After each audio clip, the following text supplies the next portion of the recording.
দুপুরবেলা দিদার হাতের তৈরি পঞ্চব্যঞ্জন দিয়ে খেতে না খেতেই শুনলাম মা মহিষকাগি আসছে। আর মাকে আনার সময় সকলে নাকি এইভাবেই দৌড়ে দৌড়ে মাকে নিয়ে আসে। ঠাকুরের সামনে যত লোক ছিল পিছনেও তেমন লোক ছিল, প্রায় লাখখানেক তো হবেই, তাই সবাইকে এই ভিডিওতে নেওয়াও সম্ভব হয়নি।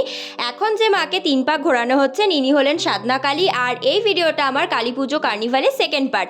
এখন আমি একটু রেডি হয়ে গেছি আমাদের দোকানের দিকে যাওয়ার উদ্দেশ্যে, আর গিয়েই দেখি অনেক দিন বাদে ঘটি গরম, তাই নিয়েই নিলাম। আর তোমাদেরকে কোনটা ছেড়ে কোনটা দেখাবো সেটাই আমি বুঝতে পারছি না। সুন্দর সুন্দর নাচের দৃশ্য, বড় বড় লাইটিং, আর তার সাথে অগুন্তি কালী ঠাকুর। আর এরই মধ্যে আমার বোনের কিছু একটা হয়ে গেছিলো, তাই ওর সাথে আমরা সব রকম ইয়ার্কি করার চেষ্টা করছিলাম। আর এখানে তিনজনা মিলে নিয়ে নিয়েছি একটা করে রোল। আর এরপরেই চলে এসেছে তাসা। তাসা কিন্তু সব ঠাকুরের সাথে কম বেশি থাকে। আমার এই তাসার মিউজিকগুলো কিন্তু খুব সুন্দর লাগে। আর আমার এই ভিডিওটা ভালো লাগলে আমার চ্যানেলটা সাবস্ক্রাইব করে দিও। কার্নিভাল 4টে পর্যন্ত চললেও আমরা একটার মধ্যে বাড়ি ফিরে ডিনার করেছিলাম। আজকের মতো টাটা।